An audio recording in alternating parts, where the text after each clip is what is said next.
Boa tarde a todos, esse é o NED, Núcleo de Estudos da Doutrina Espírita. Sejam bem-vindos a mais essa sexta-feira, continuando o nosso estudo do Livro dos Espíritos. Espero que vocês tenham tido uma semana boa, já estamos no final da semana. E vamos embora, vamos em frente, vamos estudar. Pessoal, vai avisando aí as pessoas que nós estamos entrando novamente, nosso grupo de estudos aqui do Ceará, o pessoal os novos amigos que nós fizemos agora, através da internet, pessoal aí de fora, do Nordeste, da Europa. Vamos lá, vamos entrar, vamos estudar. A ideia é a gente aprender. E hoje temos um convidado aqui. E antes de mais nada, por favor, Nilton. Boa tarde, pessoal. Sejam todos muito, muito bem-vindos. Como o Zé falou, hoje nós temos um convidado mais do que especial. Exatamente. Ele é o galã do Luiz Monteiro de Barros. É o homem que ama os animais. Verdade. Esse homem é muito especial, é muito, muito querido por todos nós. Wilson Trindade, boa tarde. Boa tarde, Nilton. Muito obrigado aí pela oportunidade de estar aqui. Gosto muito de todas as vezes que eu venho aqui, que vocês chamam a gente aqui do Luiz Monteiro para estar Dá um pouquinho de risada aqui também, né? Um pouquinho de risada aqui. Tá? É isso aí, gente. A gente está aí para estudar. E hoje, qual é a parte de estudo hoje? Então, é a pergunta 2, sobre as escolhas, né? Sobre as nossas escolhas, das provas, expiações, esse processo que é tão importante, a gente normalmente não dá muito valor, porque as escolhas é na espiritualidade, a gente acha que lá é que escolhe, né? Mas na realidade a gente começa escolhendo aqui, com as atitudes, né? Os pensamentos diariamente. Cada dia que eu acordo, que eu começo a tomar as minhas atitudes, meu comportamento, começa o início da minha escolha na espiritualidade. Então hoje eu acredito que hoje deve ter muita polêmica, deve ter muita pergunta, tenho certeza. Vocês vão ter muita pergunta. Não dá mais spoiler. Tá bom assim. Não fala. Da outra vez, na última sexta-feira, ele praticamente deu a aula toda antes do vídeo. Tem que segurar o homem. O homem dispara aí. Vamos lá. A gente tem hoje como abertura a Ana Maria Rodrigues, aqui do Ceará de José. Está um pouquinho baixo, né? Mas aproxima aí o celular, está um pouquinho baixo, gravou um pouquinho, mas dá para a gente ouvir, tá? A explanação. A gente sempre vai abrir, não é isso, Nilton? A sua ideia foi muito boa de trazer pessoas abrindo, lendo um trecho e tal. São alguns minutos. E eu peço a vocês que a semana passada foi nós tivemos o Eloy, tivemos o Beni Coquito, tivemos a Alcina semana passada, hoje a Aninha. Vamos, pessoal, vamos colaborar vocês aí, vamos tirar um pouquinho dessa timidez, vamos mandar vídeo, manda um vídeo para mim ou para o Zé, né, de abertura, pode ser uma prece, pode ser uma prece lida, pode ser um texto, um comentário, alguma coisa motivacional e que seja voltada para a doutrina. Vamos lá colaborar, vamos ver quem semana que vem vai se dispor a fazer a nossa abertura, tá bom? Eu quero, antes de mais nada, a gente quer dar uma boa tarde aqui para Marisa Fente Pérez, Regina Lago, Alexandre Eloy. Boa tarde, meus caros amigos, José Maria, Nilton, Wilson, Trindade, todos que estão conosco nessa live. Muita luz, paz e amor. Delmira Ciccone Moutinho, né? Minha esposa. Certo? Fez um almoço hoje sensacional. Isso, está garantido. Eu não ia almoçar, mas é que eu senti aquele cheiro e falei, Cláudia Ribeiro, boa tarde a todos. Claudinha. Nilton, é você, Nilton? Fernando Oliveira, Rosimeire Cortez Caetano, Regina Helena Tavares Sanzoni, Ana Wolff, Delmira Ciccone está dizendo assim, gosto muito das lives do Wilson, eu amo os animais. Olha que legal, tá vendo? E a Lúcia Mendes. Às vezes da caridade. A gente assiste. Não perde mal em casa. Então... 9 horas, estamos lá no sábado. Lúcia Mendes, boa tarde. Vamos lá, então? Vamos lá. Vamos assistir a nossa amiga. Olá, pessoal do NED. Meu nome é Ana Maria e eu trouxe um trechinho de A Caminho da Luz, de Emmanuel. Aqui ele fala pra gente sobre o exemplo do Cristo. Sem nos referirmos, porém, aos problemas da política transitória do mundo, lembremos ainda que a lição do Cristo ficou para sempre na Terra, como tesouro de todos os infortunados e de todos os desvalidos. Sua palavra construiu a fé nas almas humanas, fazendo-nos entrever os seus gloriosos destinos. haja necessidade e tornaremos a ver a crença e a esperança reunindo-se em novas catacumbas romanas para reerguer o sentido cristão da civilização da humanidade. É muitas vezes nos corações humildes e aflitos que vamos encontrar a divina palavra, cantando o hino maravilhoso dos bem-aventurados. E para fechar este capítulo, que é o capítulo referido aqui, lembrando a influência do Divino Mestre em todos os corações sofredores da Terra, recordamos o episódio do monge de Manilha, que, acusado de tramar a liberdade de sua pátria contra o jugo dos espanhóis, é condenado à morte e conduzido ao cadafalso. No instante do suplício soluça, desesperadamente, o mísero condenado: como, pois, será possível que eu morra assim, inocente? Onde está a justiça? Que fiz eu para merecer tão horrendo suplício? Mas um companheiro corre a seu encontro e murmura-lhe aos ouvidos: Jesus também era inocente. Passa então pelos olhos da vítima um clarão de misteriosa beleza. Secam-se-lhe as lágrimas, e a serenidade lhe volta ao semblante macerado, e quando o carrasco lhe pede perdão, antes de apertar o parafuso sinistro, ei-lo que responde resignado: meu filho, não só te perdoo, como ainda te peço, cumpras o teu dever. Que a gente tenha coragem dia a dia, sacrificar o homem velho, em busca do homem novo. Hoje aqui, estudando, em mais um dia, a gente está sacrificando o homem velho e nos preenchendo do conteúdo do Cristo, para que a gente possa ser cada vez mais o homem novo, que a espiritualidade, que o mundo de renovação, de regeneração espera de nós. Forte abraço. É isso aí. Muito bem, parabéns. Agora, explica para o público que você cortou em 4 partes, não é isso? Então, como o vídeo é muito longo, a gente cortou em 4 partes para poder conversar, porque senão fica muito longo, fica um pouco cansativo e depois a gente acaba não tendo um parâmetro, né? Então vamos... Gente, é importante a participação de vocês. Tá? Exatamente, a proposta desse programa justamente foi feita quando estávamos presencialmente, passamos pela internet, e mesmo presencialmente a participação era fundamental. É uma característica do Newton, né? De a gente ter turmas em que você possa dar a sua opinião, mesmo que não seja dentro do contexto do que estamos estudando. Isso. A pessoa pode fazer uma pergunta. Claro, né? Claro, com certeza. Então, e a intenção é justamente pegar essas informações que nos traz o Livro dos Espíritos, para que nós possamos usar no dia a dia. Não há uma preocupação no NED de saber a pergunta, ter a porta da língua. Não, a gente tem que entender para a gente aplicar no dia a dia. Porque tudo que nos acontece no mundo material, que nós...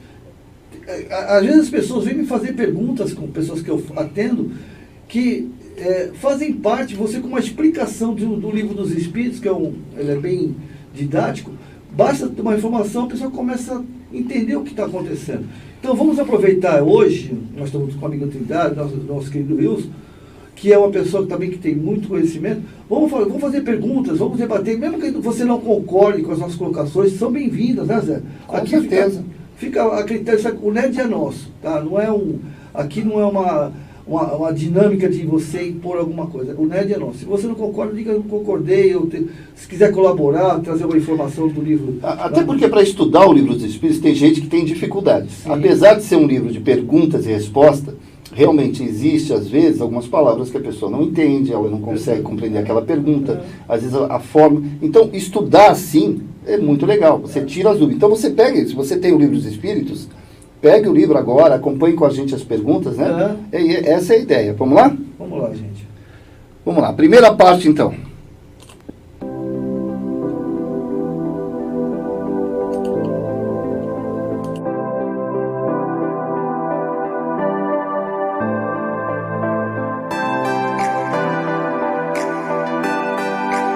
Escolha das provas. Perguntas 258 a 273. No estado errante, e antes de começar nova existência corporal, o espírito tem consciência e previsão das coisas que lhe vão acontecer durante a vida. Ele próprio escolhe o gênero de provas que deseja sofrer, e nisso consiste o seu livre-arbítrio. Não é Deus, então, que lhe impõe as tribulações da vida como castigo? Nada acontece sem a permissão de Deus, pois foi Ele quem estabeleceu todas as leis que regem o universo. Perguntai então por que fez tal lei e não outra. Dando ao Espírito a liberdade de escolher, Deus lhe deixa toda a responsabilidade de seus atos e de suas consequências. Nada entrava o seu futuro. O caminho do bem como o do mal lhe estão abertos. Se vier a sucumbir, resta-lhe o consolo de que nem tudo se acabou para ele e que Deus, em sua bondade, deixa-o livre para recomeçar o que foi mal feito. Além disso, é preciso distinguir o que é obra da vontade de Deus do que é obra da vontade do homem. Se um perigo vos ameaça, não foste vós quem o criou, e sim Deus. Tivestes, porém, o desejo de vos expordes a ele, porque nele vistes um meio de progredirdes. E Deus o permitiu. Seu espírito pode escolher o gênero de provas que deve sofrer. Seguir-se-á que todas as tribulações que experimentamos na vida foram previstas e escolhidas por nós? Todas não é bem o termo, porque não escolhestes nem previstes tudo o que vos sucede no mundo, até as menores coisas. Escolhestes apenas o gênero das provações. Os detalhes são consequência da posição e muitas vezes das vossas próprias ações. Se o espírito quis nascer entre malfeitores, por exemplo, sabia a que arrastamentos se expunha, mas ignorava quais os atos que viria a praticar. Esses atos resultam do exercício da sua vontade ou do seu livre-arbítrio. Ao escolher tal caminho, sabe o espírito que gênero de lutas terá que sustentar. Sabe, portanto, a natureza das vicissitudes que irá encontrar, mas ignora quais os acontecimentos que o aguardam. Os detalhes secundários se originam das circunstâncias e da força das coisas. Só os grandes acontecimentos, os que influem no destino, estão previstos. Se escolhes um caminho acidentado, sabes que terás de tomar muitas precauções, porque grande é a probabilidade de caíres. Ignoras, no entanto, em que trecho cairás, mas é possível que nem caias, se fores bastante prudente. Se ao passar pela rua uma telha te cair na cabeça, não creias que estava escrito, como se diz vulgarmente. Como pode o espírito querer nascer entre gente de má vida? É necessário que seja posto num meio onde possa sofrer a prova que pediu. Pois bem, é preciso que haja analogia. Para lutar contra o instinto do roubo, é indispensável que se encontre entre gente dessa espécie. Assim, se não houvesse gente de má vida na terra, o espírito não encontraria aí meio adequado a certas provas? E se deveria lamentar isso? É o que ocorre nos mundos superiores, onde o mal não tem acesso. Eis porque neles só existem espíritos bons. Fazei que em breve o mesmo aconteça na terra. Nas provações por que deve passar para alcançar a perfeição, o espírito terá de experimentar todos os gêneros de tentações, terá de passar por todas as situações que possam excitar-lhe o orgulho, a inveja, a avareza, a sensualidade, etc. Certamente não, pois sabeis que há os que tomam desde o princípio um caminho que os livra de muitas provas. Mas aquele que se deixa arrastar para o mau caminho corre todos os riscos desse caminho. Pode um espírito, por exemplo, pedir a riqueza e esta lhe ser concedida. Então, conforme o seu caráter, poderá tornar-se avarento ou pródigo, egoísta ou generoso, ou ainda entregar-se a todos os prazeres da sensualidade, o que não quer dizer que deva passar forçosamente por todas essas tendências. Muito bem. Gostaria que o Wilson começasse, o nosso convidado sempre tem a preferência. Esse tema, a escolha das provas, é um tema bem interessante do Livro dos Espíritos. É uma questão das pessoas. Por que eu nasci nessa família? Nossa, eu tenho tanto problema com a minha mãe, eu não tenho um bom relacionamento com meus filhos, poxa, eu tenho tanta dificuldade de me relacionar com meu cunhado. É uma pergunta comum, mas isso não é privilégio de ninguém. Isso é algo que acontece em todas as famílias. A gente acha sempre olhando que a grama do vizinho é melhor, né? Eu queria ser jogador de futebol, eu não gosto da minha profissão, por que eu sou operário e o outro é empresário? E a gente às vezes não tem compreensão e fica querendo justificar e jogar nas costas de Deus a condução da nossa vida, na verdade. Mas quando o espírito, a gente sabe pela doutrina, entra na fase de erraticidade, que erraticidade é um termo cunhado por Kardec, né, para determinar o espaço entre duas encarnações. Então, quando a gente está desencarnado e a gente passa para a erraticidade, a gente já tem um mínimo condição de entendimento, de percepção, e a gente já passa a ter as nossas escolhas. No Livro dos Espíritos fala isso daí, que quando a gente já tem o nosso livre-arbítrio desenvolvido, a gente já pode opinar na nossa próxima reencarnação. E como é que acontece isso? A gente faz uma análise breve de como a gente fez as últimas existências, ver quais foram os pontos que a gente acertou, quais foram os pontos que errou, o que eu fiquei pendente, o que eu não consegui desenvolver, as dificuldades que eu tive, e a partir dali, com nossos espíritos benfeitores, a gente vê isso muito em nosso lar também, e nas obras de André Luiz, a gente vê muito isso em Missionários da Luz, Ação e Reação, esses nossos mentores nos ajudando a direcionar a nossa próxima encarnação. Agora, e se a pessoa tiver uma sequência de escolhas erradas, qual é a consequência disso? É a pessoa que escolhe, porque a gente vem, né, a gente exercita o livre-arbítrio, que nem você falou, escolhemos o caminho que nós... E de repente eu vou lá, pumba, não era esse caminho, eu fiz tudo errado, tudo. Aí eu vou lá, volto, pumba, de novo. Qual é a consequência das pessoas que ficam escolhendo errado? A gente tem dois caminhos na espiritualidade, a misericórdia e a justiça divina.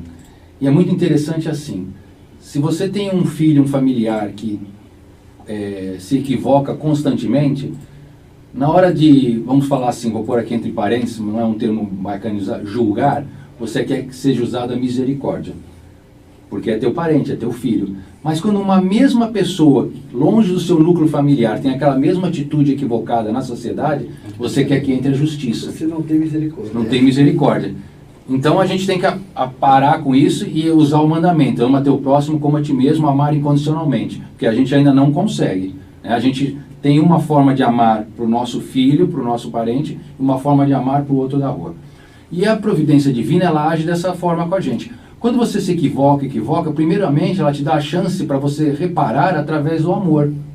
Então, por exemplo, vamos imaginar um médico que se formou cheio de louvores, se formou ginecologista, mas durante a sua existência ele várias vezes vai para um lado errado, provoca muitos abortos, trabalha com aborto, desvia aí muitas crianças que tinham que ter nascido.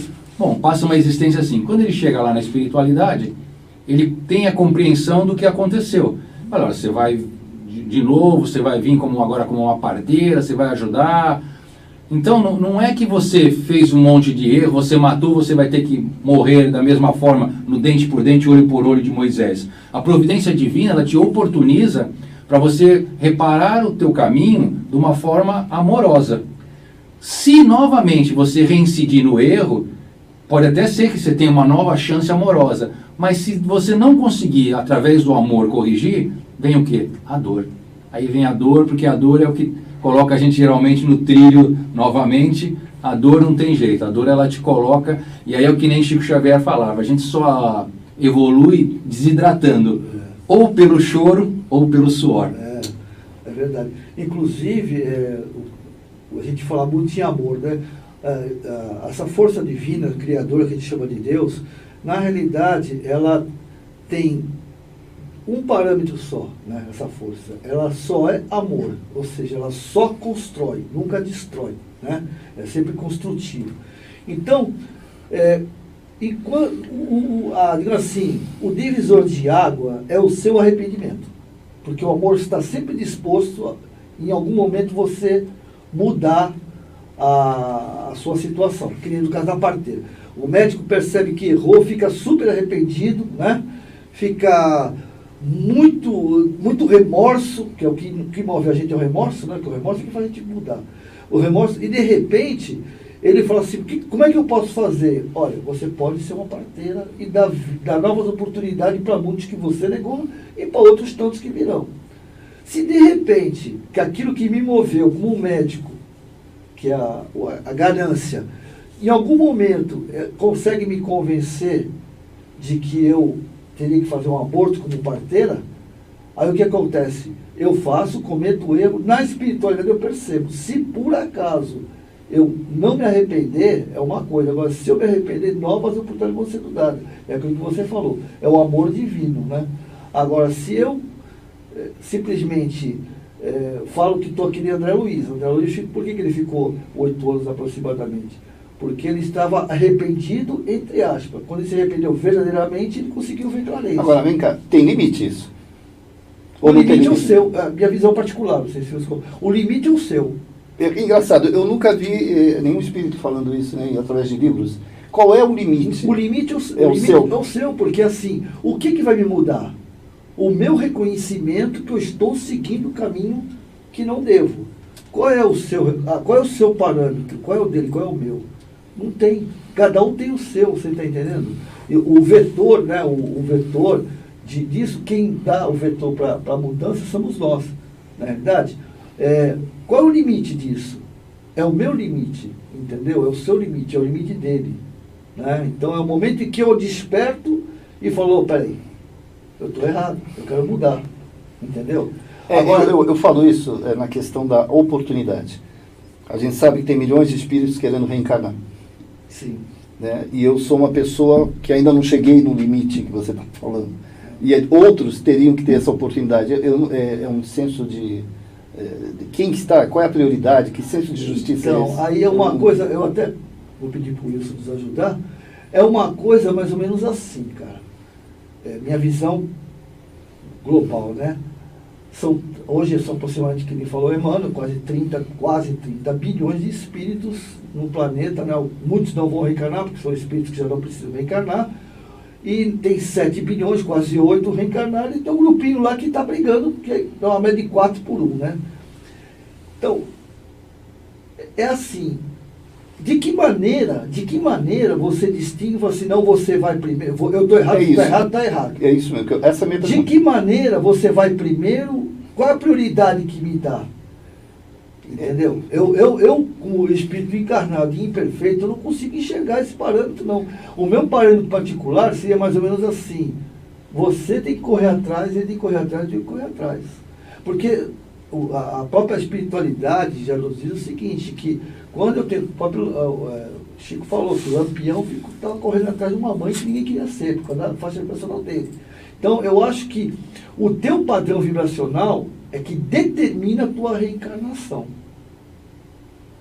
Muitos espíritos, existe livro, a própria Eulália Bueno, tem um livro dela, que fala que o espírito, ele precisou buscar uma mãe que não tinha nada a ver com ele, entende? Para poder reencarnar. Depois a mãe abandona ele, entende? Ele só precisava nascer. Isso. Aí, eu vou falar um negócio que o pessoal não gosta de escutar. Fala para ele, mas eu vou falar para nós aqui, eu vou falar que ele vai bater. O estupro. Até onde é um crime. Não, isso é um crime. Não só falo para você que não é que seja... Gente, polêmica, gente, vamos lá. Né? Não, mas é verdade. Até onde a necessidade daquela criança, hoje diz que na Argentina já provou, aqui no Brasil estão brigando, encéfalo, estupro, né, e tantos assim, né, que pode abortar. Mas até onde esse projeto reencarnatório entre quem foi estuprado, né, quem estuprou e o que nasceu. E está vindo. Não é isso? Até onde existe um compromisso aí? Né? É uma coisa muito complexa, né? A gente sabe que nada acontece por acaso. Exatamente. Como você falou, não colocando o estupro é um crime em vista da sociedade. É uma violação na mulher, deve ficar um trauma muito grande. Mas a pessoa que consegue, a mulher que consegue passar por essa dor e assumir, deixar que aquela criança veio ao mundo, com certeza aquela criança que está ligada a ela ali naquele momento, apesar de ter sido um estupro, tem algum laço que precisa ser resgatado de alguma maneira. Pelas perguntas que a gente acabou de escutar no Livro dos Espíritos, na nossa programação de reencarnação, de uma forma ou de outra, todos têm ligação com todos. Então a gente tem algo ali a ser resgatado, a ser espiado, ou até uma missão daquela mãe naquele momento, num papel de trazer aquela criança ao mundo. Até Haroldo conta a história dele, que ele só precisava nascer, a história do Haroldo Dutra. Tem uma palestra dele, quem não escutou, escuta, porque a mãe dele também era empregada doméstica, ele passou por dificuldades, né? Ela trabalhava na casa de família e e ela se envolveu com o filho mais novo, e aí mandaram ela embora. Então tem tudo isso. E aí ele fala, eu só precisava nascer. Então, às vezes a gente precisa de uma oportunidade para nascer. Nesse ponto também, muitas pessoas perguntam assim, por que eu tenho um filho que nasceu com uma deficiência? Isso também é algo muito polêmico na reencarnação.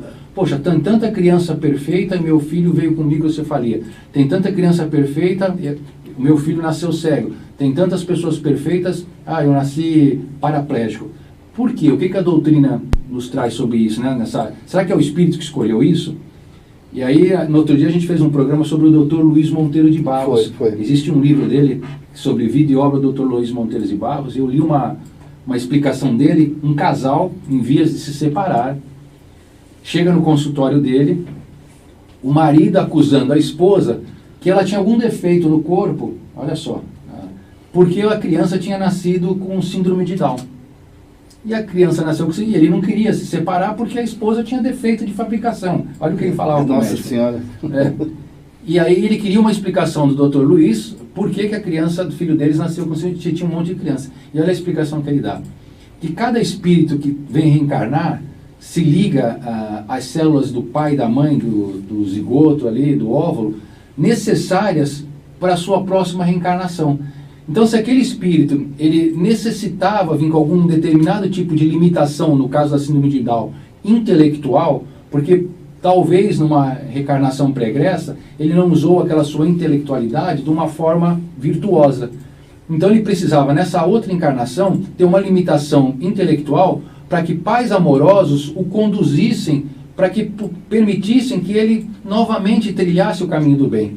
Então ele explica que os espíritos se ligam, não tem a ver com o pai e com a mãe, não é um castigo, não é o pai e a mãe que tem defeito, ele explicando, mas sim aquele espírito se liga às células mais propícias para aquele corpo que foi programado na espiritualidade para ter limitação. No caso da criança deles, uma síndrome de Down. Mesmo acontecendo por uma cegueira, mesmo acontecendo por uma paraplegia e assim por diante. Mesmo porque os pais têm vínculos também, né? A maioria dos pais, alguns não, alguns são por amor verdadeiramente, que faz isso por amor ao espírito, né, que precisa reencarnar, mas normalmente nós ou fomos cúmplices ou fomos omissos.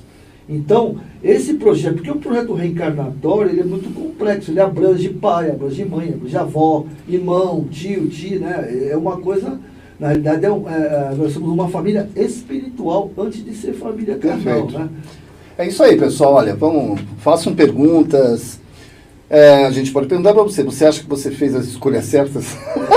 Né? A gente não sabe. Mas já tem aí comentários. A Maria Imaculada, ela está falando assim, eu amo a minha família, meus filhos, meu marido, tenho 3 filhos, 2 já são casados e o do meio mora comigo. Eu gostaria de saber por que o meu filho que mora comigo brigamos demais. Às vezes acho que é espiritual, deve ser isso que ela está falando. Às vezes eu acho que é espiritual, está atrapalhando. Sorte nossa que o amor de mãe é mais forte que uma pessoa sentir pela outra. Sempre vence o mal. Então ela está morando com esse menino, está brigando diretamente, e ela acha que pode ser alguma coisa espiritual. Alguém quer fazer algum comentário? Tem prioridade, meus. Emmanuel traz para nós falando o seguinte, que o lar é o melhor lugar para se cobrar dívidas. Então você imagina um espírito que você tem um grande comprometimento, que você é devedor, ele batesse na sua porta com aquele caderninho que nem da venda antiga, lembra as vendas antigas onde você anotava no caderninho? Não é do meu tempo, sei. E ele viesse te cobrar os débitos, você já saía xingando, dando pontapé, batendo a porta. Mas quando esse cobrador, ele vem na forma de um bebê, dando risada, trazendo carinho, comendo pelas afeto, então ele vai te envolvendo, você vai trabalhando por ele, você vai dando o teu suor, você vai pondo o teu dinheiro ali para sustentar ele, você faz o teu melhor para ele. Então aquele desafeto que você tinha, ele vai se transformando dentro da família num grande afeto. Então dentro da família é o melhor lugar onde você tem a oportunidade de, vamos falar assim, pagar os seus débitos para outrem. Então, às vezes, quando a gente tem muito desafeto, às vezes briga com entes queridos, filho, mãe, pai, É normal, qualquer família tem, mas o importante é a gente não deixar que essa briga extrapole, porque a gente vê muitos pais e filhos que não se falam, né? Muitas separações, a gente tem que aprender a levar isso e controlar. Eu acho que é bom deixar claro também, é porque ela colocou espiritual, nem tudo é espiritual. Às vezes o fato de você não concordar com a minha opinião dentro da minha própria família já cria uma desavença. Sim. Então a gente tem que tomar cuidado, né? Achar que tudo tem... É muito mais problema de ego do que espiritual. Perfeito, é isso. Inclusive, só para te pois não. comentar, o pessoal fala de espiritualidade, minha casa está carregada. O que acontece? O próprio Chico fala sobre a egrégora. A egrégora é um campo vibracional que a gente emite quando falar coisas boas e quando falar coisas ruins. E eu costumo dar um exemplo assim, por exemplo, quando a gente começa a fazer uma gritaria em casa, gritar, os vizinhos fazem o quê? Chega perto, vai fumar na janela. A orelha fica enorme. A orelha fica grande, não é assim? Funciona? Só que temos que entender que esses mesmos vizinhos um dia desencarnam. E esses vícios da fofoca continuam na espiritualidade. Então, quando você cria uma situação de desarmonia no lar, nem necessariamente não são companheiros de viagem, o pessoal chama de obsessores, nem nada. Às vezes são espíritos brincalhões, zombeteiros, né, que com a barulheira toda, que dentro a gente vai na escola, lembra? Você começar a brigar, falou mal da tua mãe, te xingou, para que a gente brigasse, né? É a mesma coisa. Isso aí.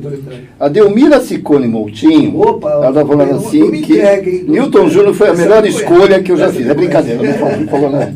A Delmira falou o seguinte: sabemos tudo que vamos passar, mas claro que vem o esquecimento. A gente estava falando sobre isso. Se fizermos o maior bem aqui, teremos uma vida mais plena. Às vezes vem tantos problemas, a oração também é uma ajuda para que se tenha mais aceitação. Ela está perguntando, a oração também é uma ajuda para que se tenha mais aceitação dessa encarnação? Para que a gente aceite as coisas? Se a oração auxilia. A gente sabe o orai e vigiai que todos falam, né? Paulo já falava, nós estamos envoltos numa multidão de testemunhas, que nem o Milton acabou de falar agora. Então a importância do evangelho no lar que a gente sempre fala. Quando a gente faz o evangelho no lar, a gente sabe o que a gente está atraindo para nós. A gente estava tendo uma conversa no Centro Espírita no outro dia, sobre conduta dos médiuns, dos doutrinadores e nas reuniões de desobsessão. E aí algumas pessoas falam assim, no dia de reunião de desobsessão eu procuro me harmonizar, procuro não fazer nada de errado, porque eu sei que eu estou me ligando. Mas tem uma palestra da doutora Marlene Nobre, que ela fala para nós o seguinte, que não adianta eu, no dia da desobsessão, eu acordar de manhã e falar, hoje eu vou me harmonizar porque hoje tem reunião. Não, lé do engano.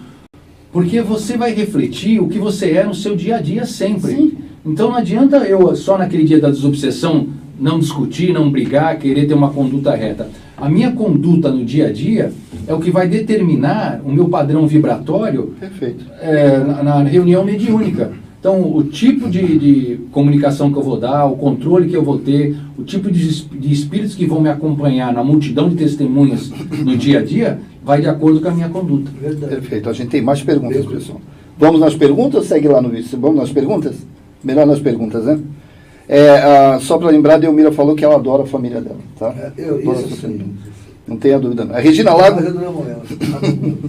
Depois você manda uma rosa para ela. Olha, a Regina Lago fala o seguinte: não é Deus que determina as prioridades? Quem deve vir primeiro? Ou eu ou o outro? Ela está falando que é Deus que determina. Deus é uma coisa meia por alto. Expliquem, por favor. Eu sou escada aqui, vocês... Não, é assim, meio complexo aí. Porque quando a gente fala em Deus, é muito complexo mesmo. Porque Deus é uma energia, é uma força que nós, como... nem no berçário espiritual nós estamos ainda, não estamos no berçário, acho que nem nascemos espiritualmente falando dentro dessa grandeza universal, né? Que é uma coisa que a gente... Como nós não nascemos, não dá para avaliar o que é Deus, como Kardec perguntou. Ele não perguntou assim, quem é Deus, né? Ele perguntou o que é Deus. Então, é uma força suprema que rege o universo e assim por diante. Porém, nós sabemos que Deus é justiça, é amor, né? É o que eu acho que é mais importante. Então, eu não acredito, Newton Júnior, não acredito que Deus fala assim, não, é você não... Peraí, Wilson, dá um tempo aí que tu não vai. Peraí, porque eu acho que... Eu me simpatizo. É estranho isso, né? Os olhos dele é azul, eu não gosto de olhar. Eu acho que é assim, o que existe uma balança que é proveniente das suas ações e das suas ações, né? E nessa balança determina aquilo que está destinado a você e o que está destinado a você. Deus não dá, minha visão particular, Deus não dá, Deus não tira. Sim. Né? Deus não pune, né? Deus apenas permite que a gente... Ou seja, ele indica o caminho. Exatamente. Ele indica o caminho. Através de quem? Das forças que regem o universo, através de Jesus, através dos nossos amigos espirituais, os nossos mentores, nossos protetores, nossos familiares, ancestrais, e assim por diante. Perfeito. Mas tudo isso forma uma disposição. Não dá para definir assim, não, você foi muito... E outra coisa, também visão particular minha, quem está encarnado é que realmente tem compromissos, porque aqui não é uma escola. Se eu sou um aluno, péssimo aluno, né, o que acontece? Eu vou ficar no primeiro, não, agora segundo grau, né? Vou ficar no segundo grau até uma hora que eu falo assim, não, agora vou ter que estudar para mudar para a faculdade. Né? Então, minha visão particular... Tentativas. Wilson, então, quer comentar? Eu acho o principal assim, a gente tem que tirar da mente que Deus é o culpado de tudo.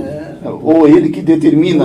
Não tem isso. Deus nos permite fazer, ele não determina, ou ele não escolhe para nós. Nos dá o caminho. Ele nos dá o caminho para nós escolhermos.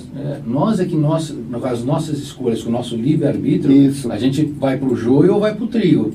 A colheita é nossa, porque as escolhas também são nossas. Então, se eu escolho bem, eu tenho uma colheita boa. Mas se eu não escolho muito bem, eu vou me complicar e vou ter que voltar lá atrás e refazer o ano. Eu posso repetir de ano. Então, essa visão de que Deus é aquele Deus punitivo, né, Deus de Abraão, que ele é o culpado de tudo, não. Quando vem Jesus, que ele fala, ama teu próximo como a ti mesmo, a gente percebe que nós somos os responsáveis pela nossa existência e nós somos responsáveis por aquilo que vai acontecer conosco, que é o nosso retorno. Tem uma passagem, tem uma passagem de Jesus que ele vai em Gerasa, uma cidade, que não deixa ele entrar lá na cidade. Ele já estava famoso, já tinha feito propaganda dele. Mas ele vai na cidade e eles não deixam. Quando ele descobre, a cidade descobre, a cidade é uma aldeia, né? A cidade é 50, não é que nem uma cidade, é uma aldeia. Eles se juntam e vão conversar. Jesus veio, não. Aí as pessoas que estavam doentes queriam ser curadas. Mas ele fala assim, mas peraí, isso é bruxaria. Isso aí não pode, que é não sei o quê. E começa a tumultuar. E ele vai até a porta e o pessoal não deixa ele entrar na aldeia. Aí as pessoas que estavam doentes queriam ser curadas, mas também não queriam ir contra a aldeia. Aí Jesus não entra. Aí quando ele vai embora, por isso que eu estou falando, os apóstolos, que era o Simão Pedro, que era o mais interrogativo, falam assim, mestre, por que você não curou as pessoas? Porque eles não queriam. Não, mas os doentes queriam. Não, eles não queriam. Porque se eles quisessem, eles tinham saído da aldeia e vindo até mim. Então eu respeitei. Mas eles não estão negando a Deus? Falou assim, estão negando a Deus. E Deus permite? Deus permite. Você pode negar a Deus. Porque é um direito seu, negar a Ele. Entende? Então é isso que Jesus passou nessa passagem. Que na realidade eu posso chegar e falar assim, Deus não existe, Ele não está preocupado. Essa força vai te dar tu não vai ser castigado, a gente acha isso, né? Se você fala assim, eu sou ateu, não acredito em Deus, pronto, minha vida acabou. Não. Se eu seguir a regis da fraternidade, da solidariedade, do respeito, mesmo dizendo que eu sou ateu, eu vou ter tudo aquilo que me é de melhor. Entende? Perfeito. Gente, Lady Del, Rob, baixa um pouquinho aí, por favor. Lady Del, Ciccone, boa tarde. Carla Renata Capasso, o pessoal do YouTube, coitado, pessoal, não falei do pessoal do YouTube. Ana Paula, Colônia Maria de Nazaré, Margarete Gomes, a Luci Santos está dando boa tarde. A Luci Santos está lembrando assim, o Chico falou assim, minha religião não me ensina a ser melhor que os outros, minha religião me ensina a ser melhor para os outros. Tá? José da Conceição abriu diretamente de Portugal. Boa tarde. Ai, Jesus, como é que está? Já estás com a passagem marcada para 2025, opa? Ele está com medo de ficar. Fechar as coisas, não deixa o pessoal sair. A Fernanda Oliveira falou assim, olha, eu nunca questionei sobre a minha filha vir com paralisia cerebral. Sei que a aceitei no outro plano, que eu a aceitei no outro plano. Olha que legal, né? O Alexandro Eloy. O caso do médico que foi preso por engravidar várias pacientes que estavam em tratamento de fertilidade, teve mais de 40 filhos com ela. Boa pergunta, hein? Quero ver vocês agora. O que vocês me dizem sobre isso? É o que nós comentamos, né? Pode. É como se essas mulheres que aconteceu esse ato aí do médico, ele, com o tempo, ele de alguma forma, ele vai ter que ressarcir esse débito junto à providência divina. A gente não sabe de que forma será, né? Isso, ali depois lá os mentores estudam a melhor forma. Perante a justiça dos homens, ele vai responder, porque a justiça dos homens tem uma forma de tratar isso que é necessária. Mas para essas mulheres que passaram por isso, como a gente falou, se elas conseguirem passar adiante, levar, porque as crianças que estão vindo ali não têm culpa disso. Elas precisam do amor e precisam dessa oportunidade de ter ali uma família, né? Os espíritos também se aproveitam de situações como essa para que os espíritos possam reencarnar, né? Porque a concepção, na realidade... Porque é estranho, né? Você fala assim, você engravidar 40, para nossos olhos é uma coisa absurda, né? Mas sempre tem, né? Não é uma coisa que ocorre... Sempre tem um aproveitamento, não se perde, a né? concepção, é lógico, é o zigoto, né? Ou seja, o óvulo, né? Uma coisa esperma vira o zigoto. Mas a concepção verdadeira acontece na espiritualidade. Quando eu imploro para um grupo de mulheres e um grupo de homens que me dê a oportunidade de reencarnar. Entendeu? Porque, de repente, se eu sou um desafeto seu e desafeto de uma mulher, ou seu, não precisa nem ser da mãe, um desafeto seu, o caso do Sigismundo, né? O caso dele foi, mostra, se eu sou um desafeto, você não quer. Fala, não, cara, eu não quero esse cara com meu filho, não quero. Mas a mulher fala, mas bem, eu quero, bem. Não, mas eu não quero. E aquela briga, e toda vez que você se desdobra, se estiver encarnado e sua esposa se desdobra, eu vou encher o saco de você. Ô Wilson, me perdoa pelo que eu fiz, cara. Esquece isso. Eu prometo que não vou fazer de novo. Te conheço, cara, tu vai fazer novamente. E às vezes a briga leva 1 ano, 2 anos, décadas. E acaba ali acontecendo. Fala, não, tô fora. Eu vou ter que procurar outro. Né? Perfeito. E de repente, o cara fala assim, olha, tu quer ir? Vai, mas é o seguinte, vai ter um médico que vai, né, se aproveitar de uma pessoa e tu vai comer um pouco de amassou, porque a mulher pode querer te abortar e depois que você nascer ela não pode não te querer. A gente tem alguns relatos nas obras de André Luiz de obsessões bem estreitas entre uma mulher que estava encarnada e algum espírito obsessor, e que no momento que ela teve uma relação sexual ali, nada de um relacionamento sério, a espiritualidade aproveita, atrai esse espírito obsessor. Sim. E reencarna ele para ali dar uma paz. Exatamente. Então, tudo, verdade, nada é perdido. É verdade. A Ana Paula S. Alonso, ela fala assim, Deus respeita o nosso livre-arbítrio. Já falamos sobre isso. Ana Paula trabalha conosco lá na Rede da Caridade. Ana Paula. Abraço, Ana Paula. Um abraço para todos aí. Fernando Oliveira, ela confirma. Por isso existe o livre-arbítrio, né, do assunto que estávamos falando. A Lucimari Santos fala, perfeito, somos responsáveis pela nossa existência. É bem claro, falou, né? Bem. Não ficar empurrando para Deus. Como sempre, né? Como sempre, Lucimari sempre dando uma... Eliana Fernandes, lembra da Eliana? Contratada para fazer pergunta? Eliana, boa tarde. Acho que é uma prova ou expiação. O escândalo é necessário, mas aí de quem o provoca. Sim. Tá? E ela complementa, não existe programação espiritual para o mal. Não, o mal é assim, o mal não existe, né, gente? O mal não existe. O que existe é a ignorância do bem. Né? A ausência do bem, a ausência, né? do bem. Ignorância ou ausência. Por exemplo, assim como não existe a escuridão, existe a ausência da luz, o frio. Mesma coisa. Assim.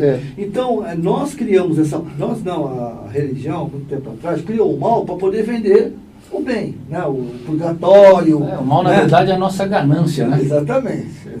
E Emmanuel fala que o bem só é bom quando é bom para todos.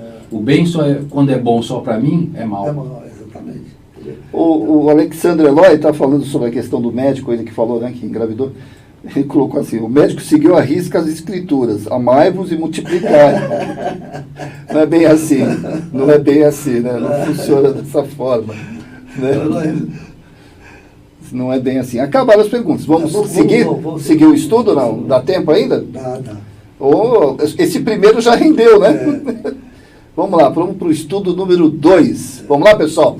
É mais um pedacinho. Quanto dá? 3, 4 minutos, é isso? 3 minutos. Acho que é 3 minutinhos. Depois vai diminuir, então vai ficando bem Tá menos. bom, vamos lá. Como pode o espírito, que em sua origem é simples, ignorante e sem experiência, escolher uma existência com conhecimento de causa e ser responsável por essa escolha? Deus lhe supre a inexperiência, traçando-lhe o caminho que deve seguir, como fazes com uma criança desde o berço. Contudo, pouco a pouco, à medida que o seu livre-arbítrio se desenvolve, ele o deixa livre para escolher, e só então é que muitas vezes o espírito se extravia, tomando o mau caminho, por não ouvir os conselhos dos bons espíritos. É a isso que se pode chamar a queda do homem. Quando o espírito goza do seu livre-arbítrio, a escolha da existência corporal dependerá sempre exclusivamente de sua vontade, ou essa existência lhe pode ser imposta como expiação pela vontade de Deus? Deus sabe esperar, não apressa a expiação. Entretanto, pode impor determinada existência a um espírito quando este, por sua inferioridade ou má vontade, não está apto a compreender o que lhe seria mais salutar. E quando vê que tal existência pode contribuir para a sua purificação e, ao mesmo tempo, servir-lhe de expiação. O espírito faz sua escolha imediatamente depois da morte? Não. Muitos acreditam na eternidade das penas, e isso, como já vos foi dito, é um castigo. O que guia o espírito na escolha das provas que queira sofrer? Ele escolhe as que lhe possam servir de expiação, segundo a natureza das suas faltas, e o faça progredir mais depressa. Uns, portanto, impõem a si mesmos uma vida de misérias e privações, a fim de tentarem suportá-las com coragem. Outros querem experimentar as tentações da riqueza e do poder, muito mais perigosas pelo abuso e mau emprego que deles se possa fazer, e pelas más paixões que desenvolvem. Outros finalmente querem ser provados nas lutas que terão de sustentar no contato com o vício. Se alguns espíritos escolhem por provação o contato com o vício, haverá os que o busquem por simpatia e pelo desejo de viverem num meio conforme aos seus gostos, ou para poderem entregar-se materialmente aos seus pendores materiais? Ah, sem dúvida, mas somente entre aqueles cujo senso moral ainda está pouco desenvolvido. A prova vem por si mesma, e eles a sofrem por muito mais tempo. Cedo ou tarde, compreendem que a satisfação de suas paixões brutais lhes traz consequências deploráveis, que sofrerão durante um tempo que lhes parecerá eterno. Deus poderá deixá-los nesse estado até que compreendam seus erros e, por iniciativa própria, peçam para repará-los mediante úteis provações. Não parece natural que se escolham as provas menos dolorosas? Para vós, sim.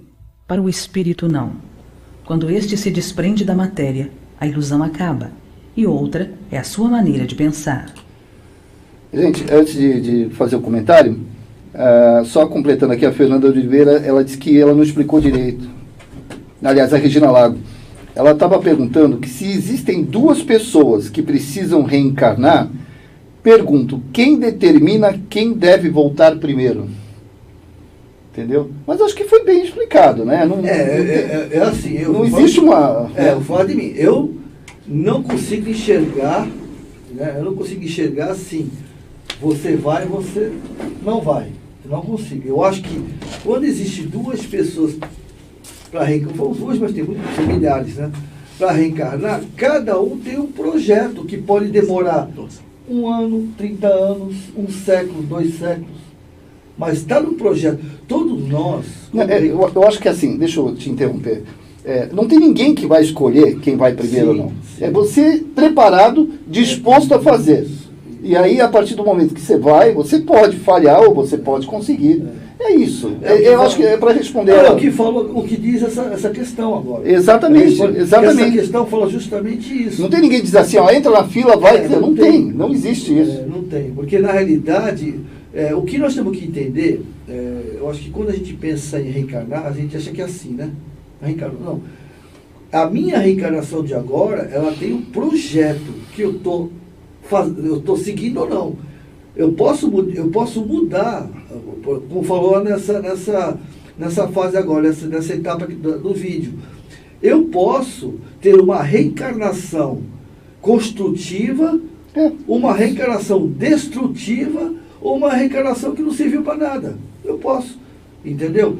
Quando eu desencarnar, que eu for fazer eu, junto com um grupo de amigos, for fazer a minha avaliação do que eu fiz essa reencarnação, eu posso falar, caramba, e agora? Eu quero outra oportunidade. Mas essa outra oportunidade não é tipo assim, então tá bom, mas tu vai reencarnar, não. Essa nova vai necessitar de um ensinamento, de um preparo. Exatamente. Para mim poder reencarnar. Isso pode levar 30 anos. Não é uma decisão assim, eu vou. Não é assim. A gente vê em todas as obras espíritas exatamente isso que o Nilton está falando. Quando o espírito fala, o próprio Nosso Lar, ali quando ele está na família de Lisias, que a mãe dele vai reencarnar. Então ela vai, se despede, aí fala, mas ele vai reencarnar? Não, agora tem uma preparação, então ele leva um ano.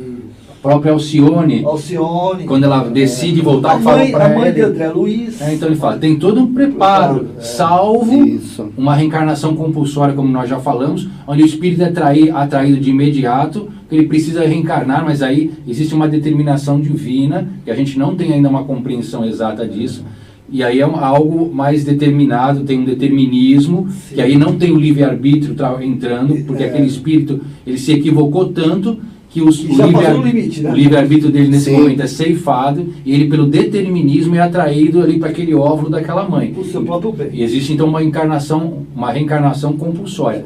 Salvo isso, de regra, que a gente vê em todas as obras, Emmanuel, André Luiz, na série inteira, a gente vê diversas reencarnações, todo um preparo para reencarnar na escolha do corpo, na escolha da família, no estudo da sua intelectualidade, das suas potencialidades físicas, intelectuais, onde vai ser melhor aproveitada na próxima reencarnação. Então não é papum que nem mágica, é algo complexo. Olha, muito simples. Emmanuel, a história de Emmanuel, turbulentos, né? Depois ele, 50 anos depois, Nestório, e o próprio padre, né? Vejam o tempo que se passa entre uma reencarnação e outra. O do Nestório, eu acho que o mais próximo foi o de Nestório, que foi 50 anos. Mas o restante foi séculos, né? Demorado. E o que se transformou, eu gosto sempre da história de Emmanuel, e a gente não consegue ver, mas Deus, Jesus Cristo, já vê o que a gente pode ser lá na frente. Quem diria que um senador imponente, arrogante, orgulhoso... Que podia ter ajudado Jesus e não quis. Veio lá na frente a ser o mentor de Chico Xavier. Mas Jesus falou para ele, né?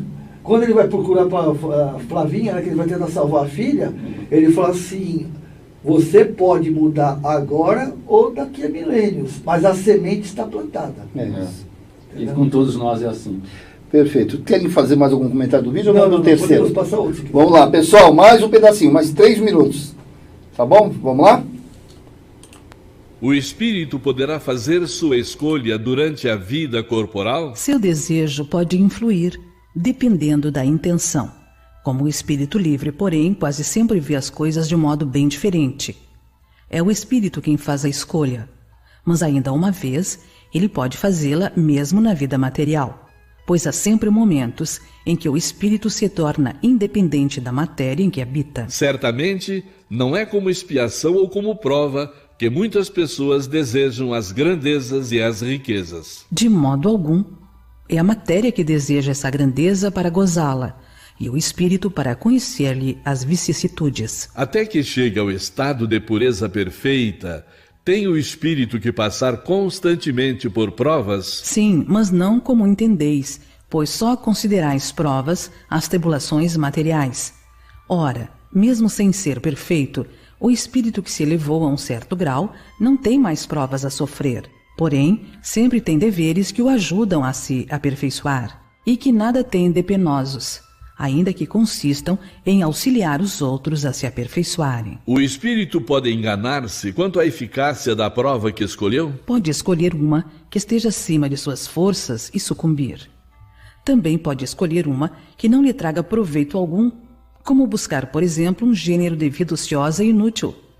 Mas então, voltando ao mundo dos espíritos, percebe que nada ganhou e pede outra, para reparar o tempo perdido. A que se devem atribuir as vocações de certas pessoas e a vontade que sentem de seguir uma carreira de preferência a outra? Parece-me que vós mesmos podeis responder a esta pergunta. Não é a consequência de tudo o que dissemos sobre a escolha das provas e sobre o progresso realizado em existência anterior? No estado errante, o espírito estuda as diversas condições nas quais poderá progredir.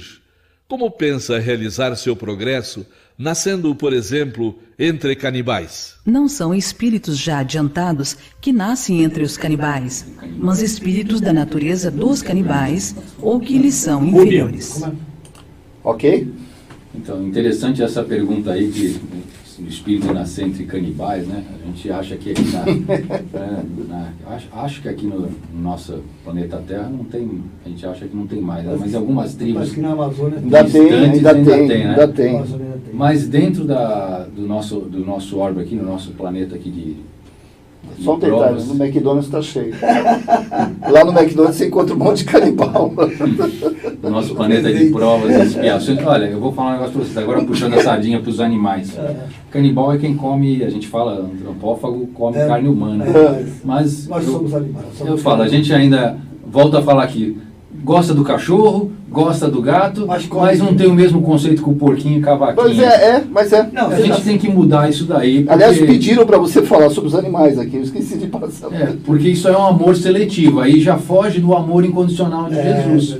Ama teu próximo a ti mesmo. Quem disse que o próximo é só o Newton, o próximo é só o Zé? Não, o próximo são todos. O próximo é a natureza, é o meio ambiente, inclusive, eu falo são os animais. Eu não gosto que às vezes eu falo em casa, o pessoal fica bravo comigo. Até as baratas, viu?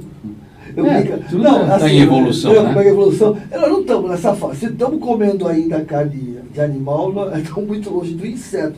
Mas na realidade é um ser vivo, que está num processo evolutivo. Por incrível que pareça. Pô, mas peraí, a barata vai ter jeito? Não estou falando isso. Eu não sei o que ela vai ser quando tiver razão. Porque a busca do inseto é a mesma da nossa. A razão, tá certo? O mineral, ele buscou a razão, que chegou ao mineral, que somos nós. O inseto é a razão, ou seja, a evolução do ser. A evolução daquele princípio inteligente. Exatamente, é um princípio inteligente que busca a razão. Não é isso? Do átomo ao arcanjo. Do átomo ao arcanjo. Então, o átomo, que é o carbono, né, hidrogênio, que a gente fala assim, então, mineral, eu era pedra? Não, a gente não era pedra. Nós éramos um átomo de carbono. Princípio inteligente em evolução. Esse princípio ele vai acumulando experiências, desejos, vontades, até chegar à fase luminal. Fala isso no livro dos Espíritos, é só ler, a gente vai entender. A Regina Lago colocou barata. Tadinha da barata, você sabe que eu não mato barata, né? Eu coloco ela lá fora. Eu juro por Deus, eu não mato barata. Não, primeiro minha mulher fala assim, tem gente que ficou horrorizada, eu falo, como que eles botaram remédio para matar barata aqui na instituição. Mas se ela estiver viva, eu coloco ela lá fora. Se minha mulher e minha filha estiverem me ouvindo, vai estar dando risada. Sabe por quê? Porque em casa eu brinco assim. Lá eu tenho a Valéria. A Valéria, ela tem 657 filhos. Então eu não posso matar com 40. Só um comentário, a Fernanda Oliveira está falando que o Wilson Trindade está falando para você. Amei sua postagem falando sobre o porquinho. Sobre o porquinho. Lembrou? Lembrei essa semana que eu coloquei. É porque o porquinho, a gente, dentro de casa, animais domésticos a gente tem mais. Cão, gato, passarinho, peixe, né? Porquinho da Índia. Mas existe agora uma grande corrente de ter mini-pigs, porquinhos. Outro dia eu estava andando no shopping e eu vi uma senhora andando com um porquinho na coleira. Já tem. E o porco, ele é mais inteligente que o cachorro. Ele interage mais conosco já me falaram isso. Então eles têm muita inteligência mesmo. Então eu fiz uma postagem falando, porque às vezes a pessoa acha que o porco é sujo. Não é que o porco é sujo. Ele usa aquele barro da umidade, porque como ele não tem quase pelo, e o sol incide muito na pele dele... E os insetos também, então ele usa aquele barro como proteção, não que ele seja um bicho. E a gente acabou usando a palavra porco para determinar alguém que não tem muita educação, uma pessoa suja. Mas pelo contrário, o porquinho se dá banho que nem o cachorro uma vez por semana. Bonito, rosinha. E o porquinho é um animal assim... dócil, né? Dócil, amoroso, bondoso e que entende muito a gente, ele consegue interagir muito conosco. O Wilson, desculpe, viu, Newton? Por quê? Eu quero fazer uma pergunta aqui para ele, Porque nós fizemos uma live há um tempo atrás, eu quero só saber se realmente a coisa se concretizou. Tu virou vegano ou não? Vegano ainda não, sou vegetariano. Ah, bom. Ainda não. Porque você defendeu os veganos aqui, Não, eu lembra? defendo, claro. Não, continuo defendendo. Continuo defendendo. Para quem não sabe a diferença de vegetariano para vegano, o vegano ele já não usa mais nada de origem animal. Então, couro, roupa, queijo, mel, eu ainda como ovo e queijo, e tomo leite ainda. A carne eu deixei de Não, mas comer. tem várias. Depois a gente não pode A gente entrar vai agora. mudando, são gradativos, Isso, é difícil. isso, tem categorias, exatamente. eu passei uma vida inteira Chico comendo Xavier carne. gostava do churrasco, viu? Ele mesmo Não, falou. ele comia um bifinho. Uma vez ele falou assim, ó, eu ainda não consegui, uma vez falou pra Geraldinho, ainda não consegui dividir. Não é que ele é carnívoro, hein? Pelo amor de Deus. Sim, mas não eu é. ainda não consegui A gente está deixar- falando mais da questão do alimento, e isso não determina a moral. Não quer dizer que a pessoa que coma carne tem menos moral do que aquele que não come, não é isso. Mas faz eu acho que é bem. uma questão de compaixão. Aí Eu acho sim, que é compaixão. aí sim, compaixão. Compaixão. Eu acho que Você vê que vegano você não virou ainda não. Ainda não. Porque a gente tem que pôr na cabeça assim, a gente tem um amor seletivo pelos animais, especista. Porque se você ama tanto o teu cachorro, ama tanto o teu gato, você ama animal. Vai falar, eu amo animais. Mas você não se incomoda de ver um cavalo ali puxando uma charrete carregado, o bichinho ali quase, né? Você não se importa de um abatedouro, um animal ser morto, uma marretada na cabeça. Eu hoje escutei, eu estava tendo hoje uma aula, uma professora de farmaco, e ela falou o seguinte, que ela trabalhava num abatedouro de suínos, e ela criou uma empatia muito grande por determinado suíno. Como é um número muito grande de animais, eles não têm nome. Então esse é o 765, esse é o 572, eles são números. Então ela falou que tinha um porco lá muito grande, lá, o 574, né, de 600 quilos, e ela chegava todo dia a fazer carinho nele, e afagava, ela até fazia montaria nele. Bom, ela saiu de férias, quando ela volta em 30 dias, ela vai atrás do animal, ela vê que o animal não está lá. Aí ela perguntou para o menino que tomava conta lá, cadê o... ele começou a dar baixa de hormônio de esperma, que era reprodutor, e o fulano de tal, que era o dono, mandou abater. Ah, meu Deus. Então, para a criação, eles são simplesmente um número. Abate o 574 porque ele não está produzindo. É assim, porque não tem empatia. Quando você vai lá comprar tua bandejinha de carne moída, tu não imagina que aquela carne moída era um bezerrinho ali, um baby beef, que foi para aquela carne. Porque eles maquiam tudo, que é para você não ter aquela visão da dor. Gente, só para a gente voltar nesse assunto e encerrar, até porque daqui a pouco já está no horário, vamos ligar o assunto de hoje com relação aos animais. A gente está falando de escolhas. A gente sabe, tem histórias, assim, 1000 histórias, você deve conhecer várias histórias, da ligação afetiva e amorosa de um animal com o seu dono. Nós escolhemos, esses animais são escolhidos, ou escolhemos no acaso, tem algum vínculo para eu escolher determinado animal e de repente, eu que moro sozinho, esse animal, ele vai compensar muitas vezes essa minha solidão, esse carinho, né, esse exercício do amor que eu devo fazer. Tem algum vínculo essa escolha do animal? Ou simplesmente o animal está compensando aquilo que me falta? Ou existe uma programação em relação a isso, em termos de animais, na minha vida ou dentro de uma família, ou não? No livro dos Espíritos, eu não levo a pergunta, infelizmente eu não sou que nem o Dudu de Volta Funk, que fala, pergunta tal, meu tal, não sei o que, não sei. Mas ele fala o seguinte, que os animais estão para nós da mesma maneira que os anjos estão também. Então, nós somos os protetores. Como nós conversamos do átomo ao arcanjo, todo esse processo evolutivo do átomo ao arcanjo, existem protetores, que são aqueles que orientam, guiam, assim por diante. Nós, os encarnados, somos protetores do mundo material desses animais. Por exemplo, quando você tem um animal, né, na sua casa, que você ama, que você protege, que você cuida, vai lá e falou, médico, você já se faz um protetor dele. Já existe um vínculo com esse animal. E os animais, a pessoa, eu não sei, talvez até o meu amigo Wilson não concorde comigo, não sei, mas os animais, eles não têm que passear, parece gente, não sei o quê. Eu vi atualmente um gatinho que não deixava o menino subir no corpo. Da minha visão particular... Aqui Fala direitinho desse aí foi legal. O gato não permitia que a criança caísse, não é isso? Eu acho que Subisse no parapeito. Não subisse no O parapeito. gato tirou aí. Isso, muita gente deve ter visto. Então, isso, na minha visão particular, é a espiritualidade intercedendo no animal. Então o animal pode ser usado pela espiritualidade? Não, é usado. É usado. É usado. Depois até pedir o Wilson. Quero a opinião dele. Eu sou expert nesse assunto. Mas a minha visão particular, dentro do pouco da leitura, ele é usado. Ele é, não vou falar manipulado, mas ele é dirigido pela espiritualidade. Porque ele tem consciência de si, mas ele não tem consciência de individualidade, né? Então ele sabe que ele é um cachorro, que ele é um gato, que assim por diante. Mas quem determina, e como ele não tem a razão ainda, nem o livre-arbítrio, nem a razão, o que acontece? A espiritualidade manipula ele de maneira para que ele possa seguir o seu processo reencarnatório, né, até chegar ao processo evolutivo. E nós somos co-protetores, digamos assim. Normalmente, eu não lembro, acho que foi da Ivênia que eu disse sobre isso, o animal, ele às vezes desencarna, fica nesse ciclozinho da família, né? Ele desencarna, mas como existe um vínculo afetivo, aí você amendoa, ele volta para a família, né? Existe um vínculo afetivo. Minha gatinha está castrada, então aquele gatinho que morreu que eu amava vai voltar. Aí uma outra gata tem, alguém fala, você precisa, aquele gato. Outro está passando, tu vai lá no Gonzaga, olha para ele, está lá na jaulinha, que lindinho, vou pegar. Ele olha para aqueles olhinhos assim, né? Me leva, você catar ele traz. Entendeu? Então existe um vínculo afetivo, mas tudo isso, até nisso, o projeto reencarnatório está envolvido. Eu, em desdobramento, falo assim, o cachorrinho que tu perdeu um tempo atrás, que tu chorou, ele já reencarnou, tu quer ele, a gente dá um jeito de você encontrar um cara.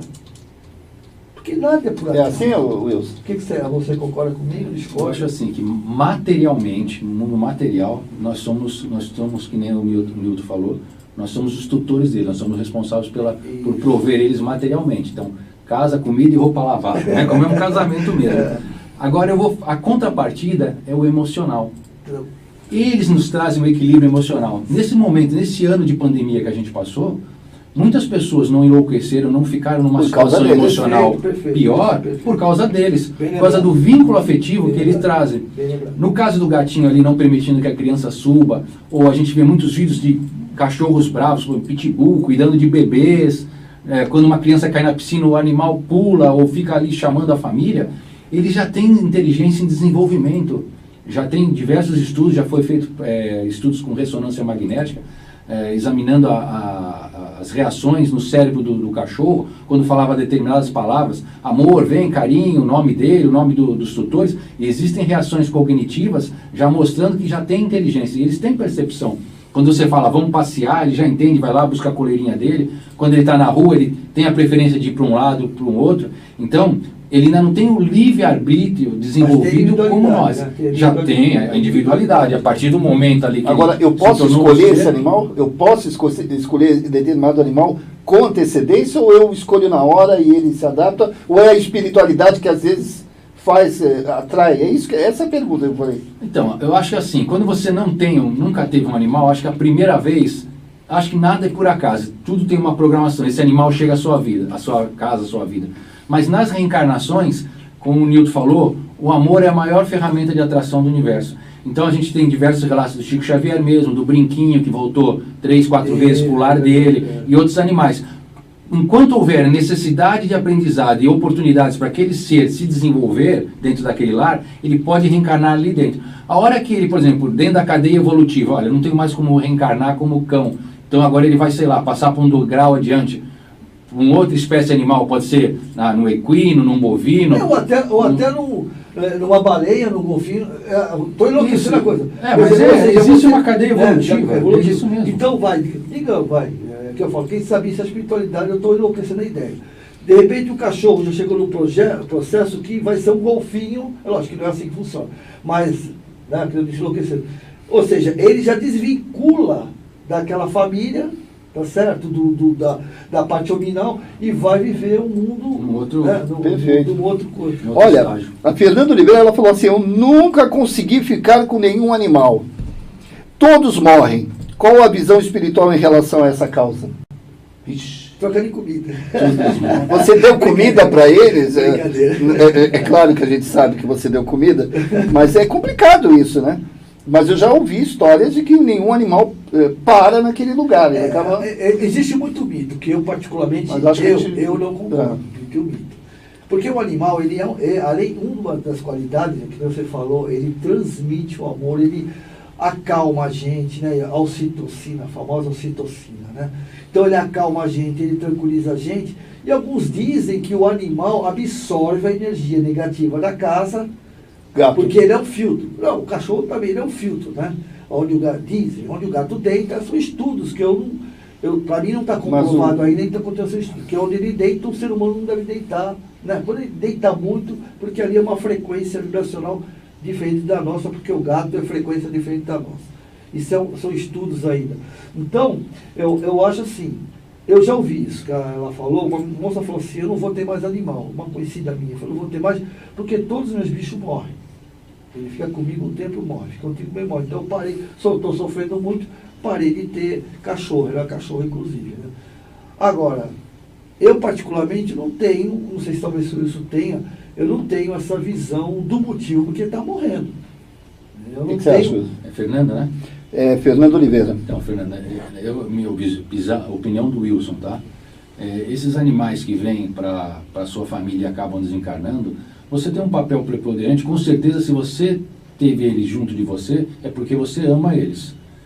E eles precisavam de alguém que amasse eles, às vezes por um determinado tempo limitado, que às vezes a gente não vê encarnações, pessoas que vivem 80, 90, 100 anos, e pessoas que desencarnam em tenra idade, crianças com 10, 15. Então era uma determinação para aquele animal que ele vivesse determinado período de tempo, mas precisasse de um lar amoroso. Isso. E o que você conseguiu dar a eles. Então não pare. Se você gosta de ter animais, continue fazendo. Talvez esse seja o seu papel, dar amor para aqueles que precisam. Ela falou, inclusive, que ela fica sempre triste com isso, né? Faz parte, mas da nossa evolução. A Eliana Fernandes está falando isso é uma prova para os pais? O quê? Ela colocou uma prova para os pais. Você está falando dos animais? Será que é isso? Eu não entendi, Eliana. Eliana, explica direitinho, por favor. Ela fala, a Eliana falou aqui no início que os espíritos, da questão da influência, né? Os espíritos nos influenciam mais do que nós imaginamos. Livro dos Espíritos, pergunta 459. Todos nós somos utilizados. Muitas vezes são eles que nos dirigem. A Eliana está falando que sim. Está falando dos animais. É uma prova para quem tem os animais. Uma prova, por exemplo, desencarne para quem está cuidando. Bom, e agora o Wilson comentando, aí o Teco estava dormindo, acordou. Né? Então é mais ou menos isso. Provavelmente um animal, faltava esse tempo de vida para ele, que ele pudesse cumprir a tarefa dele, né? E precisava de pessoas que tivessem essa... Né? E a maior parte das vezes, eu já falei na outra vez aqui no programa com o Zé, senhoras que vão lá no trabalho de assistência espiritual para os animais, que chega de lado e fala assim, olha, aquele que está ali sentado é meu marido e meu filho. Ela fala assim, aquele danado, há 20 anos eu chamo para vir no centro espírita e ele nunca quis levantar do sofá. E agora, por causa do animalzinho que ficou doente, ele está aqui. Então, muitas vezes o animal é uma ferramenta, é um caminho da providência divina para nos despertar. Sim. Então, quando um animal desencarna, a pessoa, no caso a Fernanda, começa a se questionar, mas por que isso? E ela vai buscar a resposta dentro da doutrina, dentro da religião. É engraçado que uma vez veio um senhor aqui tomar um paciente, estava chorando compulsivamente, chorando, né? Aí as pessoas, era o último, né? Então estavam os médiuns todos, aí o que aconteceu, tal, todo mundo já se compadecendo daquela situação, e aí daqui a pouco ele fala, olha, porque o meu animal morreu. Aí você percebe que tem pessoas que são ligadas, e outras falam, mas como? Está chorando por causa de um animal? Você ainda tem pessoas assim. Sim. Né? Tem bastante. Tem né? Que não tem. E ele adorava, ele amava, a vida dele era esse animal. O animal só passa por provas e não expiação. A expiação é nossa. Sim. Assim como os pais perdem os filhos humanos, também perdemos os animais. É a mesma coisa. O mesmo sentimento, né? Eu acabei de falar. A diferença é que a encarnação dos animais ela tem um tempo bem menor que a nossa. Sim. Né? Então, por isso que a gente sofre, sente, porque no decorrer da existência a gente às vezes tem 4, 5 animais, até mais. Né? E essa é compulsória. Agora, entre nós, eu vou ser duro com quem está ouvindo aí. Eu não posso usar o animal para cobrir muitas vezes a minha carência. Quando a gente sofre muito quando o animal desencarna, é por isso.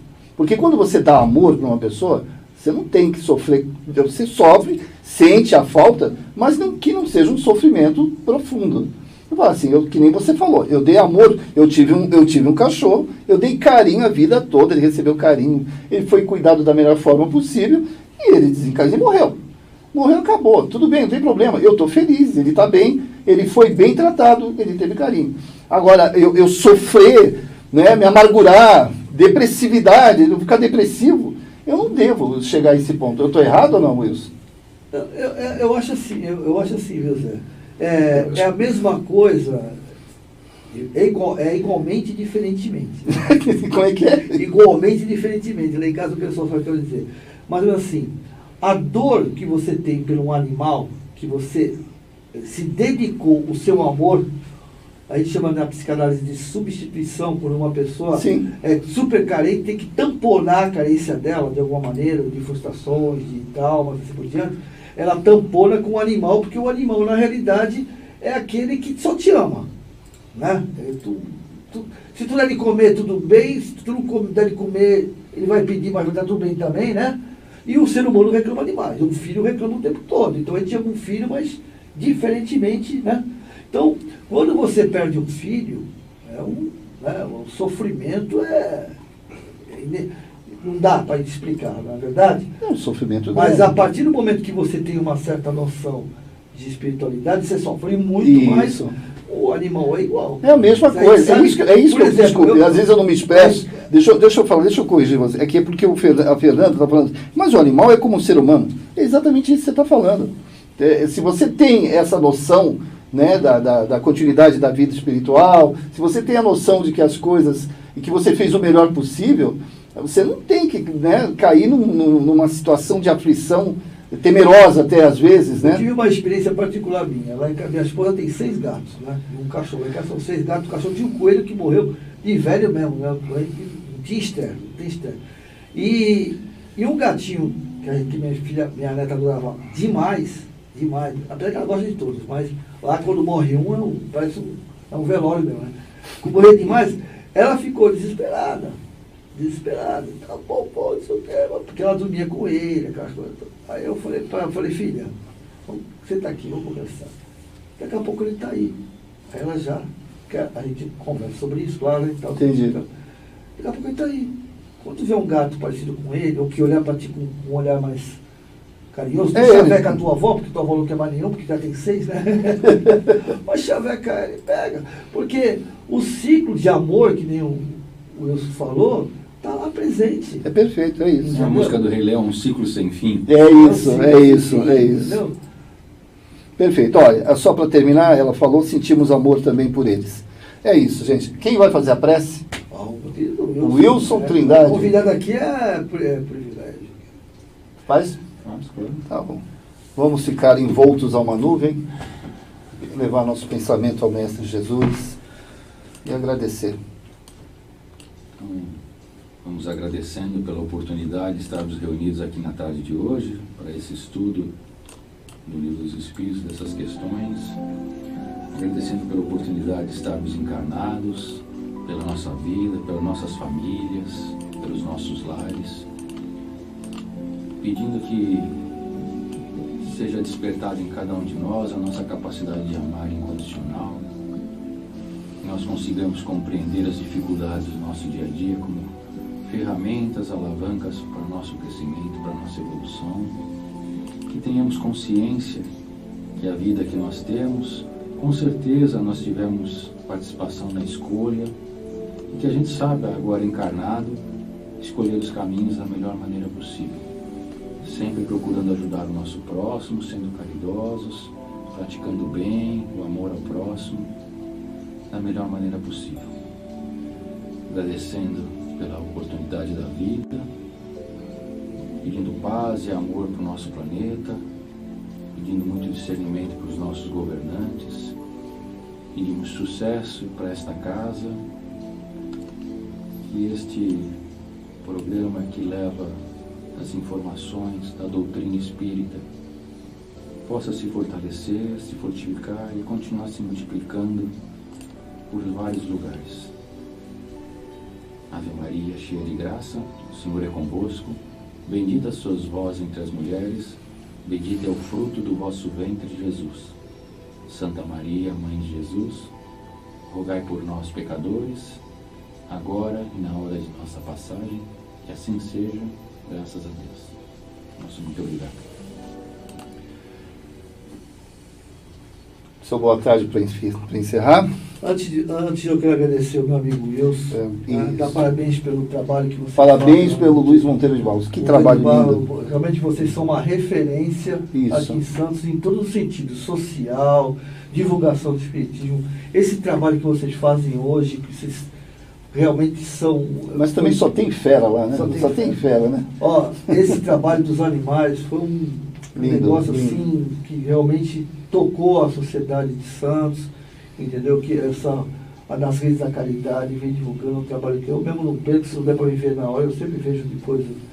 Então, dou parabéns para vocês, um grande abraço para o amigo Caetano, Zé Nilson, eu sei que esse povo lá, e aquela turma lá que realmente são fera. Aí a espiritualidade falou assim, não, pega a nata e põe ali. Tem algum evento lá agora? Não vai ter algum evento? Não, a gente está, por enquanto, com os eventos parados também, aguardando aí para retornar e ver as ordens do governo aí, né?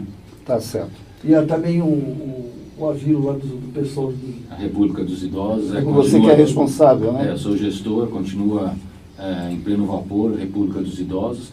E amanhã fica o convite, o tema do nosso programa amanhã é filhos naturais e filhos adotivos. Gente, Redes da Caridade, para quem não conhece, entra lá, Redes da Caridade, coloca lá no Face, você vai encontrar, vai aparecer Redes da Caridade. Nas Redes da Caridade. O assunto qual é? Repete? Filhos naturais e filhos adotivos, amanhã às 9 horas. Assunto bacana, hein, gente? Estaremos assistindo, com certeza. Gente, uma boa tarde para vocês, até sexta que vem. Não esqueçam de acompanhar os nossos programas aí de estudos, das palestras, né? Marco Antônio aí com Mensageiros, Henrique botaram o nosso lar. E vamos começar agora lá com o Beni Coquito, né? Vai ler um livro lá do Divaldo, né? Bacana, a gente vai começar a divulgar também. E o D'Alessandro também, com o livro Voltei, tá bom? Vamos estudar, vamos ler, vamos aprender. Legal. É isso aí. Fiquem com Deus, gente. Tchau. NED, Estudos da Doutrina Espírita. Apoio Panificadora Pinheiro Machado. Farmácia Ativa. Tâmega, Turismo e Seguros. Securserve, Corretora de Seguros. Íntegra, Empreendimentos Imobiliários. Gostou do nosso conteúdo? Acessem nossas redes sociais.